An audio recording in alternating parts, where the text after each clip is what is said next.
xursand qilish uchun qo'ng'iroq qilyapmiz. Qaysi bir yaqiningiz nomidan kim deb o'ylaysiz?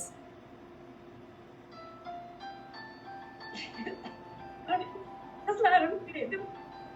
Albatta, jonajon farzandlaringiz nomidan. Birinchi o'rinda Maftunaxon nomlaridan tabriklab turibmiz. Men so'radim Maftunadan nima deb xursand qilamiz desam, jonim onamga birinchi o'rinda juda ham qattiq sog'inganimni ayting. Onajonim hozir musofir yurtdalar, yaxshi hayot uchun, yaxshi kelajak uchun. Mani boru yo'g'im. Allohim shu qadar meni sevar ekan, yaxshi ko'rar ekanki deyaptilar. Nimaga unday deysiz Maftuna desam, shunaqangi mehribon ona ato etgan menga.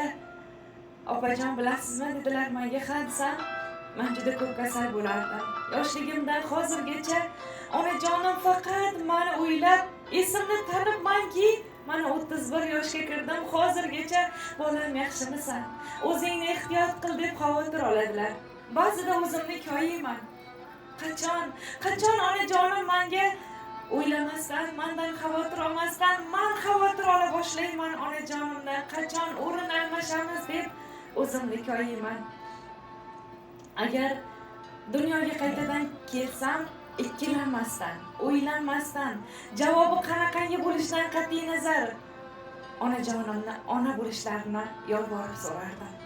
Jonim onam, dunyoda ko'p onalarni ko'rdim, farzandi borlarni ko'rdim, lekin sizdakasini ko'rmadim onajon. O'zgacha mehringiz bor. Shu qadar sog'indim, yuraklarim larzaga kelib ketadi. Bugun ertalab uyg'ondim. Menga aytayaptilar, onajonimni tabrikladim, lekin o'pkam to'ldi bir tarafdan.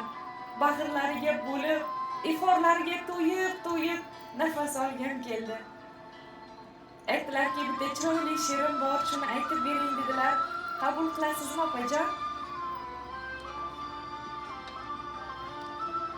Bu she'r aynan siz uchun.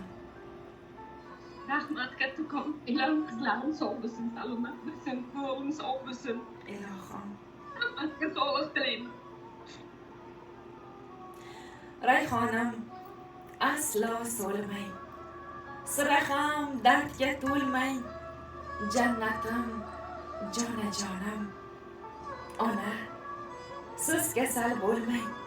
Borsiz nurafshon xonam. Fayzli uyim ostonam. Yagonamsiz bir donam. Onajonim, siz kasal bo'lmang. Onam tutib qo'lingiz, yoritayin yo'lingiz. Duo qilar qizlaringiz. Onajonim, mehribonim, siz kasal bo'lmang deya faqatgina Allohimdan sizga sog'lik so'raguvchi dilbandlaringiz mana shu she'riy nomalarni sizga yo'llab qoldilar opajon. Xursandmisiz? Xursandman, rahmat. Rahmat kattakon. Sizlar ham sog' bo'linglar, salomat bo'linglar. Rahmat, ishlaringga omad tilayman. Ilohim, sizni yig'latib qo'ydik. Bolalarimning sog' bo'lsin, ilohim hammasi. Ilohim. Bu quvonch ko'z yoshlari opajon. Ilohim sizga ko'z yosh bo'lsin, faqat quvonchlikda bo'lsin. G'am anduh sizdan yiroqda bo'lsin. Mana shu jonajon ko'zingizni oqib qo'rasi farzandlaringizni baxtini doim rohatlarda ko'rib yuring ilohim. Ilohim, rahmat aytganlaring kelsin. Allohdan shu narsani Palma kompaniyasi ijodkorlari so'raymizki, bag'ringiz, quchog'ingiz farzandlaringizga tez orada to'lib, ularni diydoriga to'yib, yaxshi kunlaringiz juda ham ko'p bo'lsin. Bugungi kunni ajoyib o'tkazing, opajon, sog' bo'ling, salomat bo'ling. Rahmat kattakon, sog' bo'linglar, sizlar ham sog' bo'linglar. Ishlaringga omad. Hammalaring sog' bo'linglar, kattakon sizlarga. Rahmat opajon, rahmat.